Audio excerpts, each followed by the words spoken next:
사랑하는 교회 여러분, 오늘은 믿음의 달 9월 세 번째 주일입니다. 오늘 거룩한 마음으로 예배드리는 모든 성도님들에게 하나님의 은혜와 사랑이 임하시는 복된 예배가 되기를 기원드립니다. 가을을 맞이하여 아름다운 열매들이 튼실하게 익어가듯이 우리의 믿음도 아름답게 익어갈 수 있기를 바랍니다. 이 주간에도 항상 주님의 은혜로 강건하시고 평안하시기를 기도드립니다. 오늘 우리에게 주시는 하나님의 말씀은 디모데전서 1장 3절에서 11절에 있는 말씀입니다. 내가 마게도냐로 갈 때에 너를 권하여 에베소에 머물라 한 것은 어떤 사람들을 명하여 다른 교훈을 가르치지 말며 신하와 끝없는 족보에 몰두하지 말게 하려 함이라.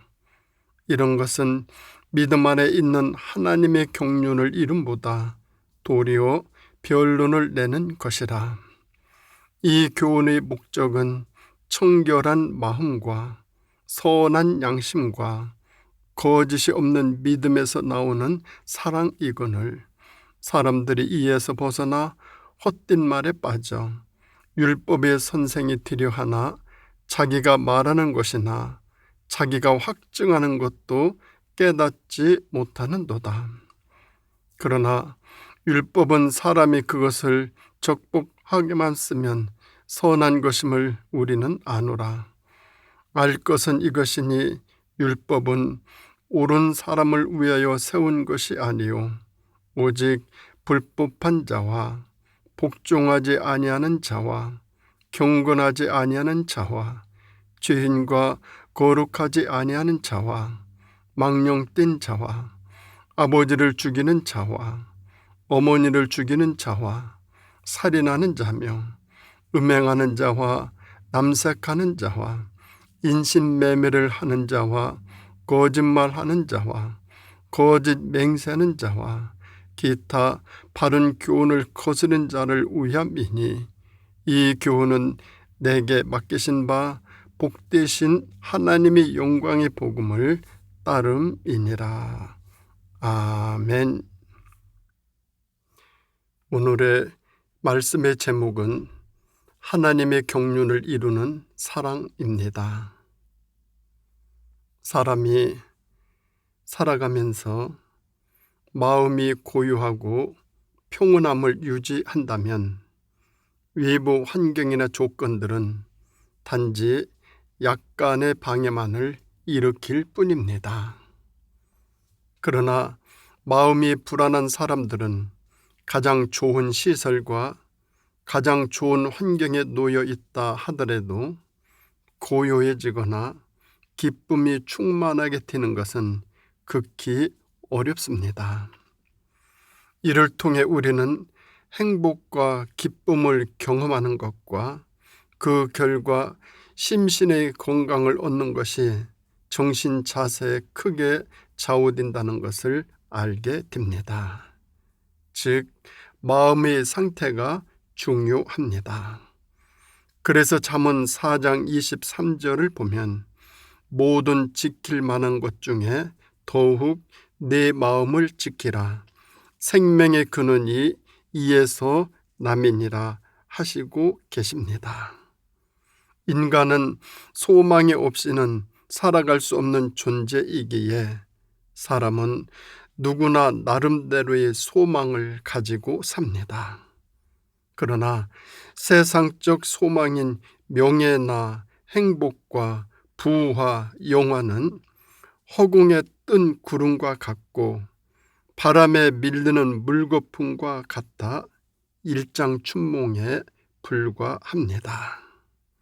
일찍이 부귀 영화를 한 몸에 지녔던 솔로몬 왕은 해 아래서 수고한 모든 것이 다 헛되도다 라고 하였습니다. 그러나 헛되지 아니한 영원한 참 소망이 있으니 그것은 예수 그리스도에 대한 소망입니다.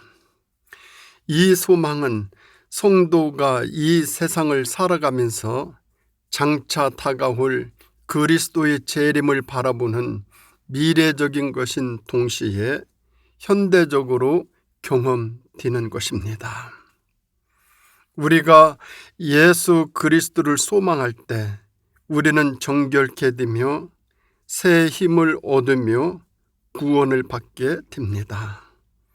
우리 모두는 이 땅을 살면서 예수 그리스도를 사랑하며 예수 그리스도의 사랑을 받으며 모든 사람들을 내 몸처럼 사랑하여 사랑의 열매를 풍성하게 맺어야 합니다. 이 사랑의 열매가 바로 하나님의 경륜을 이룹니다. 하나님의 경륜이란 하나님께서 뜻하고 계시는 목적과 그 목적을 이루시는 방법을 의미합니다. 본문에서 바울은 하나님의 경륜은 다른 교훈이나 신화나 끝없는 족보나 율법으로는 안 되고 오직 사랑으로만 이룰 수 있다 강조하고 있습니다. 더 나아가 어떤 사람들은 하나님의 경륜을 이루기 위하여 물질이나 권력이나 지식이나 명예를 동원해 보지만 그것은 조금도 영향을 미칠 수가 없습니다. 하나님의 경륜은 오직 사랑의 열매로만 이루어냅니다. 그러면 하나님의 경륜을 이루는 사랑의 열매를 맺기 위해서는 첫째로 청결한 마음을 가져야 합니다. 본문 5절을 보면은 이 교훈의 목적은 청결한 마음과 선한 양심과 거짓이 없는 믿음에서 나오는 사랑이거늘이라고 하십니다. 청결한 마음이 있어야 사랑의 열매를 맺게 됩니다. 사도 바울이 디모데에게 이단을 경계하는 궁극적인 목적은 바로 사랑이었습니다. 사랑은 율법을 완성하고 신학을 입증합니다. 아무리 우수한 신학을 가지고 이단을 종지하였다 할지라도 사랑의 행동이 수반되지 않으면 무의미한 논리에 지나지 않습니다. 더구나 상대는 허무한 신화와 끝없는 족보 이야기입니다. 이런 헛된 변론을 정복하는 길은 사랑의 실천뿐입니다. 그리스도의 사랑인 거룩하고 참된 무조건적인 아가페 사랑은 청결한 마음에서 나옵니다. 마음이 청결한 자는 복이 있나니 그들이 하나님을 볼 것이미요 라고 하였습니다. 거룩한 사랑의 열매는 청결한 마음에서 시작됩니다. 청결한 마음의 씨앗이 자라나서 사랑의 열매를 맺게 됩니다. 1979년 하버드 대학 심리학과 엘렌 랭어 교수는 정신이 신체에 어떤 영향을 주는지 이것을 연구했습니다. 70대 노인 8명을 시골 수도원에 생활하게 하고 생활 규칙을 주었습니다. 지금 늙은 70대 나이로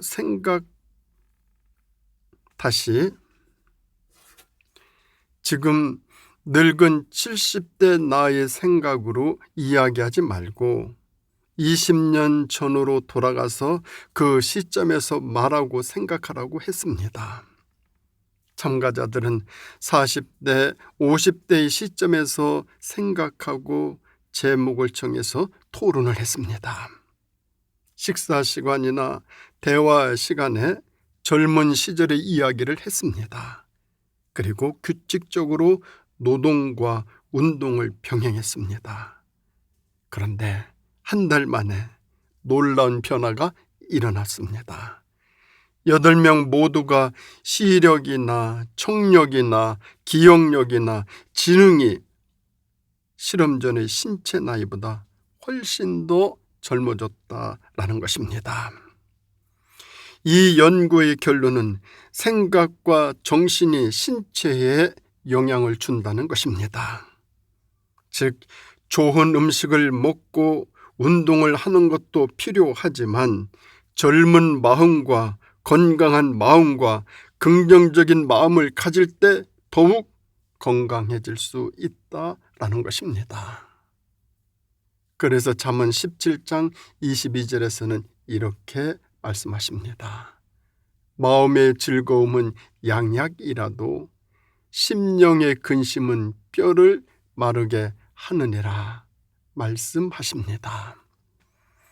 우리 모두의 마음이 젊어지고 즐겁고 긍정적인 마음, 이 마음이 꼭 되어질 수 있기를 바랍니다. 그리하면 모든 것이 다 잘되고 풍성해집니다. 예수님처럼 온유하고 겸손한 마음, 이 마음이 되어야 합니다. 악하고 교만한 마음 다 버려야 합니다. 악은 어떤 모양이라도 버려야 합니다. 우리의 마음에 있는 어떤 근심이나 걱정이나 염려나 두려움이나 죄악이나 더러움이나 교만한 마음 다 버리고 청결한 마음이 되어 사랑의 열매가 개인이나 가정이나 교회나 모든 삶의 터전 위에 풍성하게 맺혀 평생 아버지 하나님이 원하시고 바라시는 하나님의 경륜을 이루어드리는 복된 삶 살아갈 수 있기를 기원합니다. 그런가 하면 두 번째로 사랑의 열매를 맺기 위해서는 선한 양심을 가져야 합니다. 양심은 지각에서 출발하여 선악을 아는 기능이며 정서입니다. 선한 양심이라는 단어는 사도 바울이 즐겨 쓰는 용어로 22번 사용했습니다. 바울 서신에 20번, 사도행전에 2번이 나옵니다. 요한복음 8장 9절에 1번과 베드로 전서에 3번 나타나는 것이 바로 선한 양심이라는 용어입니다. 사랑의 열매는 선한 양심에서 맺혀집니다. 선한 양심이 아니면 미움과 증오와 싸움과 살인적인 악한 열매가 맺혀집니다. 이 악한 열매는 모든 사람을 불행하게 하고 죽이는 독약의 역할을 합니다. 사도 바울은 에베소 교회를 비롯한 모든 교회 안에서 거짓 교사와 이단들이 침입해 있다라고 하였습니다. 외부에서는 이단들이 공격하고 내부에서는 거짓 교사들이 분란을 일으킵니다. 안팎으로 공격하고 성도의 믿음을 흔들었습니다. 이는 예전이나 지금도 마찬가지입니다. 오히려 오늘날에는 더욱 극성을 부리고 있습니다. 사도 바울은 믿음의 아들인 목회자인 디모데가 하나님의 청지기로서 그리스도인의 도덕적 책임을 다해야 함을 강조하고 있습니다. 하나님의 말씀을 맡은 사역자는 하나님의 말씀을 잘 가르쳐서 성장하게 하는 것은 물론이고 그릇된 이단 사상에 미혹되지 않도록 가르치고 경계해야 할 막중한 사명이 있어야 하는데 그 동기는 아가페적인 사랑에 두어야 합니다. 모든 것을 오직 사랑으로 해야 사랑의 열매가 맺어집니다. 사랑이 없으면 그 어떤 교훈이나 행동이나 책망도 사랑의 열매를 맺히게 할 수 없습니다. 어느 나라에 네 아들을 둔 왕이 있었습니다. 왕은 네 아들을 모두 불러놓고 말했습니다. 첫째는 겨울에, 둘째는 봄에, 셋째는 여름에, 넷째는 가을에 정원 뒤편에 있는 망고나무를 잘 관찰하고 오되 자신의 계절에서만 망고나무를 봐야 한다고 단단히 일렀습니다. 네 아들은 왕의 명령을 듣고 그대로 순종했고, 그렇게 1년이 지난 뒤 왕 앞에 모두 모였습니다. 그리고 자신이 살펴본 바를 한 사람씩 설명합니다. 첫째는 모든 성장이 멈춘 듯 죽은 나무 같았습니다. 둘째는 입이 푸르고 싱그러웠습니다. 셋째는 장미처럼 아름다운 꽃이 피었습니다. 넷째는 주렁주렁 열린 열매가 탐스럽게 열렸습니다.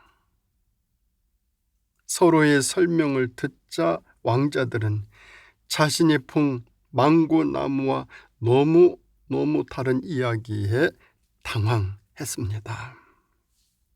그러자 왕은 네 아들에게 말했습니다. 너희들의 대답은 다 옳다. 망고나무는 계절마다 각각 다른 모습을 보인단다. 한 모습만 보고 그것이 전부인 것처럼 생각해선 절대로 안 된다. 이것이 너희들에게 주는 교훈이다. 사람을 판단할 때 단면을 보고 전체를 판단하면 절대로 안 된다는 교훈입니다. 선한 양심은 결코 부끄러움이 없는 깨끗한 마음입니다. 선악을 구별하는 깨어있는 영적 상태입니다. 선한 양심을 가진 자만이 하나님과 이웃을 거짓 없이 사랑할 수 있습니다. 디모데전서 4장 2절에 자기 양심이 화인을 맞아서 외식함으로 거짓말하는 자들이라 말씀하고 계십니다. 양심도 하나님께서 우리 각 사람 안에 넣어주신 도덕적 자각입니다. 양심이 화인 맞으면 마비되고 둔감해져서 올바르게 작동하지 않습니다. 화인이 찍히면 살이 탄 부분은 상처가 남고 감각을 느끼지 못하여 죽은 양심이 됩니다. 화인은 시부치로 만들어 불에 달구어 찍은 도장입니다. 목재나 기구나 가축 따위에 주로 찍고 예전에는 형벌로 죄인의 몸에 찍는 일도 있었습니다. 화인 맞은 양심으로는 사랑의 열매를 맺을 수 없습니다. 우리 양심의 악하고 더러운 것들을 깨끗이 씻고 불로 태워 선한 양심이 되어 하나님이 기뻐하시는 사랑의 열매로 하나님의 경륜을 이루어 나가실 수 있기를 소망합니다. 그런가 하면 세 번째로 사랑의 열매를 맺기 위해서는 거짓이 없는 믿음을 가져야 합니다.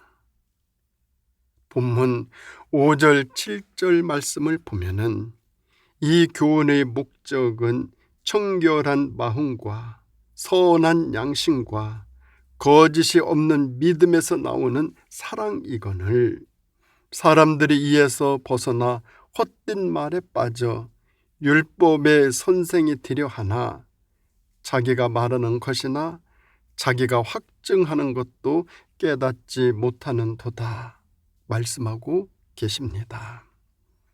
거짓이 없는 이란 형용사는 바울 서신에 2번 사용되나 모두 사랑을 수식해 줍니다.